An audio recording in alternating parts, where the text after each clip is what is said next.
राधे राधे दोस्तों, आपका हमारे चैनल राधे राधे में स्वागत है। आज मैं फिर से आई हूँ अपने चैनल पर एक नई कहानी के साथ, जो शायद आपको थोड़ा मोटिवेट करे, तो कुछ अच्छी सीख दे।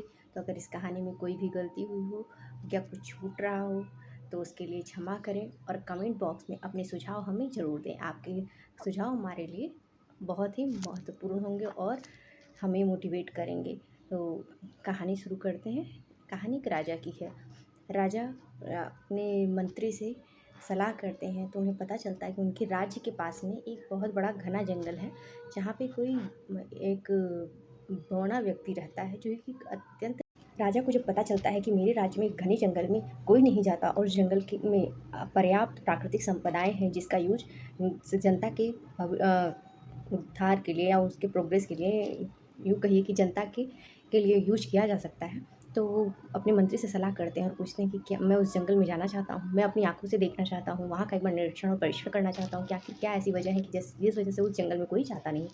मंत्री बोलते, ठीक है महाराज, आप जाइए। अगर आपने निर्णय कर लिया है तो आप बिल्कुल जाइए। आपके निर्णय को हमारा कोई भी अधिकार नहीं है रोकने का, लेकिन फिर भी हम आपको वहाँ पे आने वाली संकटों से अवगत ज़रूर कराएंगे, क्योंकि ये मेरा धर्म है और राजा के अधीन रहना ही मंत्रियों का कर्तव्य होता है। तो आपको मैं रोकूंगा नहीं, लेकिन मैं आपको आने वाली मुसीबतों से अवगत कराता हूँ। महाराज, जब आप उस जंगल में जाइएगा तो वहाँ एक बौना बहुत छोटा सा बालक सदृश एक व्यक्ति मिलेगा, जो आपको युद्ध के लिए ललकारेगा।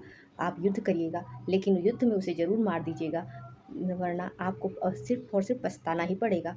राजा उस मंत्री की बात मान लेते हैं और अपना शिकार पर निकलते हैं। उस जंगल में जाते हैं, जंगल का निरीक्षण भी करना रहता है उनको, और शिकार भी करने की इच्छा पूरी हो जाती।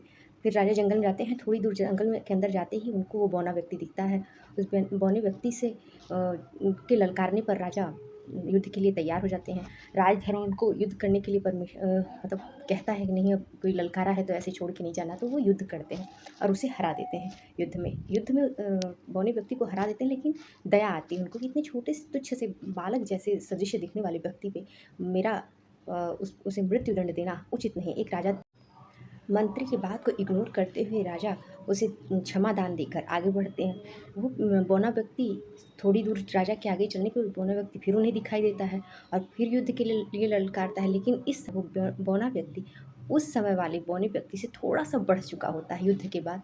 तो राजा आश्चर्य में तो पड़ते हैं, युद्ध उसका स्वीकार करते हैं, युद्ध की चुनौती, और युद्ध भी करते हैं।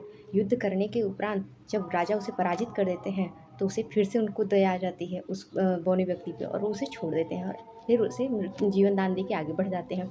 लेकिन जैसे ही वो आगे बढ़ते हैं, वो बौना व्यक्ति फिर उन्हें मिलता है, लेकिन थोड़ा और बड़ा हो चुका होता है, और राजा को फिर युद्ध के लिए ललकारता है। राजा युद्ध की चुनौती स्वीकार करते हैं, उससे युद्ध करते हैं, उसे पराजित करते हैं, हराते हैं और उसे मृत्यु लेकिन मृत्यु नहीं देते, क्योंकि उन्हें बार बार उस छोटे से बौने व्यक्ति पर दया आ जाती है और छोड़ते चले जाते हैं। लेकिन फिर कुछ समय बाद एक ऐसा वक्त भी आता है जब वो बौना व्यक्ति बौना न रह के राजा से दुगने विशाल कद का हो जाता है, विशाल कदकाठी का हो जाता है और राजा को चुनौती देता है।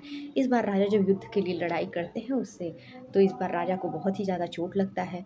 राजा हारते हारते जीतते हैं, लेकिन राजा युद्ध में पारंगत होने की वजह से उसे पराजित कर देते हैं। लेकिन इस बार राजा उसे छोड़ते नहीं हैं, उन्हें अपने मंत्री की सलाह पर गर्व होता है और उसे मृत्यु दे देते हैं, तो मार देते हैं। तो हमें इस कहानी से जो सीख मिलती है वो ये मिलती है कि हमें कभी भी किसी भी चीज़ को छोटा नहीं समझना चाहिए। अगर कोई भी छोटी समस्या आती है हमारे जीवन में, तो हमें उसका निदान तुरंत करना चाहिए। उसे ये सोच करके कि छोटा है, कल परसों पे कभी नहीं टालना चाहिए। कभी कभी छोटी छोटी समस्याएं जीवन के किसी ऐसे मुकाम पर आकर देखो, तो हमें इस कहानी से बस यही सीख मिलती है कि हमें अपनी लाइफ में आने वाले किसी भी छोटी छोटी समस्याओं को छोटा सोच करके इग्नोर नहीं करना चाहिए। हमें उसका समाधान तुरंत उसी वक्त कर लेना चाहिए। इससे तो हमें एक अनुभव मिलता है कि समस्याओं को कैसे हल किया जा सकता है। दूसरा, ये छोटी समस्याएं जीवन के ऐसे मोड़ पर के आकर के बड़ी रूप में नहीं दिखाई देंगी, जहाँ पे हमें चारों तरफ सिर्फ अंधेरा या बंद दरवाजे ही दिखें। तो प्लीज़, जब भी आपकी लाइफ में कोई भी प्रॉब्लम हो, तो उसे सबसे पहले दूर करने का या उसे सही करने का कोशिश करें, और उसके बाद अपनी लाइफ को स्मूथली। तो दोस्तों, भगवान ने हमें इतना खूबसूरत जीवन दिया है, इसको अच्छे तरीके से जीना चाहिए, एंजॉय करना चाहिए और समस्याओं को सुलझाने का प्रयत्न करना चाहिए, स्वयं उलझना नहीं चाहिए। इग्नोर तो छोटी छोटी समस्याओं को कभी नहीं करना चाहिए, क्योंकि ये समस्याएं ही आगे बड़ी रूप में और विकराल रूप में उपस्थित हो जाती हैं, जिसका फिर हमें कोई सुझाव नहीं समझ में आता है, फिर हम अस्त व्यस्त हो जाते हैं। तो आप सभी को बहुत बहुत धन्यवाद हमारे चैनल पे बने रहने के लिए और अपना प्यार देने के लिए। प्लीज़ मेरे चैनल को और भी ज़्यादा प्यार कर दें, सपोर्ट करें, चैनल को शेयर करें, सब्सक्राइब करें, लाइक करें और प्लीज़ मेरे हौसले को बढ़ाते रहें, ताकि मैं ऐसी ही अच्छी अच्छी कहानियाँ लेके आपके सामने फिर से उपस्थित हो सकूं। तब तक के लिए राधे राधे।